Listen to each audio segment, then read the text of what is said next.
the chairman and the three jealous men. In a land where the drums never stopped beating and the wind always carried the smell of a roasted yam and palm oil, there was a peaceful village called Kojukope, meaning Kojo's village. The people were happy, strong, and proud of their traditions. They danced during moonlight, laughed during rain, and worked as a family. In Kojukope lived a wise man named Sipito Agbazuge, the chairman of the land. Sipito wasn't just a speaker of the words. He was the mouth of the chief, the heart of the people, and the one everyone ran to when there was trouble. He knew the proverbs of the ancestors and always calmed the village when storms of confusion blew. Sipito Agbazuge lived in a clay house with red walls and a big calabash hung on his door, showing he was a man of wisdom. Each morning, villagers greeted him as they passed. He replied with kind smiles and wise blessings. The chief trusted him deeply and often sought his advice before making big decisions. But not everyone in Kojukope loved Sipito. Three men, Agbepo, Amuzu, and Tenge, were not happy. They were older, but no one came to them for advice. They wanted power, respect, and a seat close to the chief. And in their hearts, jealousy grew like weeds in a rainy season. One hot evening, the three men sat under a mango tree behind Amuzu's house. They spoke in low tones, glancing around as if the leaves could hear their secrets. Sipito thinks he is better than us, said Agbepo. He drinks palm wine with the chief while we sit here like ants beside pots. Amuzu counted. Every festival, his name is praised. Every quarrel, he is called to speak. I'm tired of him. Tenge looked left and right and then whispered, "What if he was no longer here?" The other two stared. "You mean?" "Yes," Tenge said. "We earned him quietly." That night, they made a wicked plan.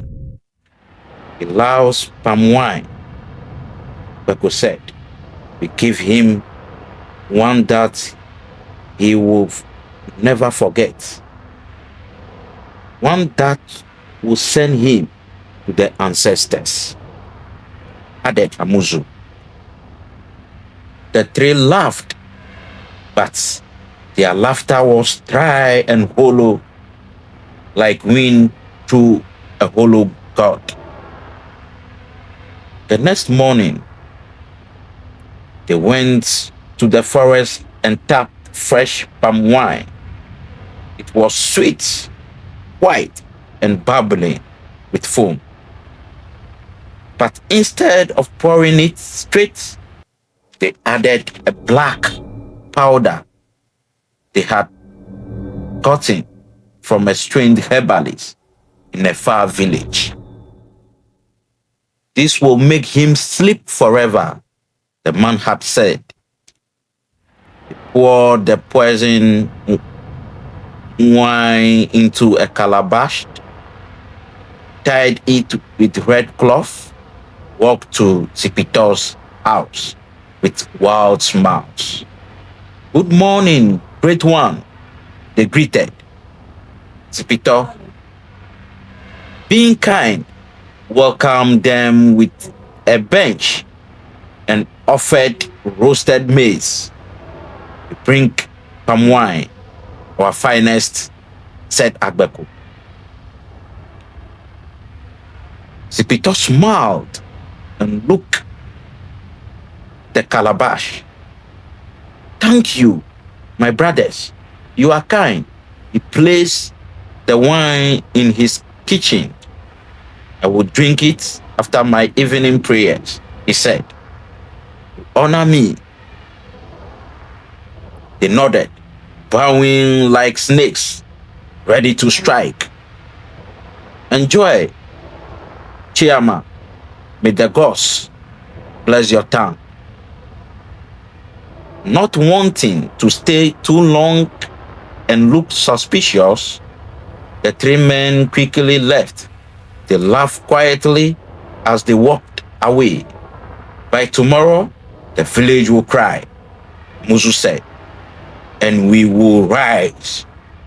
They had already packed small bags for a journey to the next village, so no one will suspect them.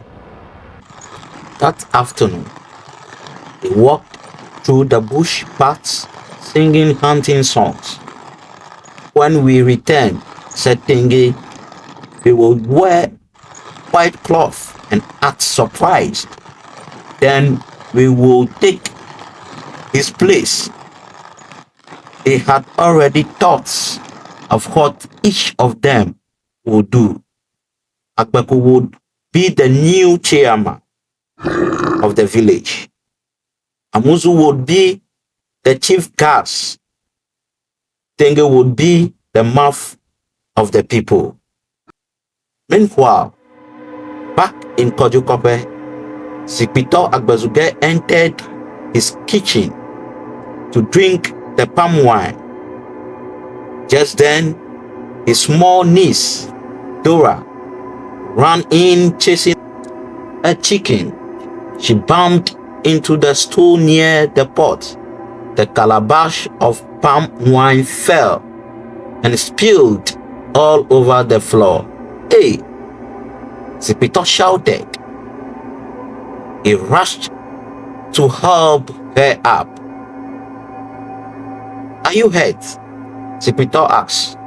No, uncle, Dora answered. She said, I am sorry. He looked at the broken calabash and sighed. It's just wine. The gods know best. He cleaned the floor and threw out the pieces. The poison wine was gone. The danger had passed, but he didn't know. In the nearby village of Aziavi, the three men arrived in the evening. They sat under the big ceiba tree in the village square, telling tales and laughing with strangers. A storyteller was performing under the moonlight, but the man's minds were on one thing: Sipito. I wonder if he has drunk it yet, Amuzu whispered. He must have, said Agbeku. He always drinks evening wine. Let's toast to his last sip, said Tenge. They opened their bag and brought out a calabash, the same kind they had used earlier. In their rush and pride, they had mixed the calabashes. The poison one, meant for Sipito, had ended up with them. They didn't know. They poured the wine into a wooden cups and lifted them high. To a new tomorrow, said Tenge. To power, said Agbeku. They drank. The wine was cool and smooth. It tasted like victory. They licked their lips and smiled. For the first time in many moons, they felt they were finally ahead of Zipito. They told stories, they played drums, they even danced a little. But then, it started. Akpeku was the first. He held his stomach and ground. Hey, my belly bends. Muzu laughed at first, thinking it was a joke. Then he felt his own tongue go dry and heavy. Tenge stood dizzy. What is happening? He cried. Their legs shook. Their eyes turned red. Sweat poured from their faces like rain. Villagers gathered, unsure what was going on. Poison gasped Akpeku. The wine is the wrong calabash. Cried Tenge, but their voices grew weaker. They all fell to the ground. By midnight, all three were dead. A stranger told the local chief, who sent for a herbalist. But it was too late. They had poisoned themselves. The wine they had prepared for Zipito had found its way back into their own hands. Their evil plan had come full circle. The next morning, messenger ran to Kojokope with the news. Zipito sat under his tree reading proverbs. Then he heard, 3 men from your village are dead in Aziave. The boy said they drank poison wine. The chairman raised his head slowly. Akpeku, Amuzu, and Tenge. The chief was called. Elders gathered. A small boy called forward and told the truth. I saw them take palm wine to the chairman's house, he said. Then they traveled quickly. They were laughing too much. It looked strange. The village pieced the puzzles together. The spilled wine, the sudden journey, the poison drink. The gods had spoken. Their hearts were dark, said an elder, and their end came from their own hands. That evening, the whole village gathered. The chief spoke. Let all people listen. Evil never wins. The tree that grows with lies will one day fall. Zipito stood up and bowed to the people. I forgive them, he said. Let us learn and let us live in peace.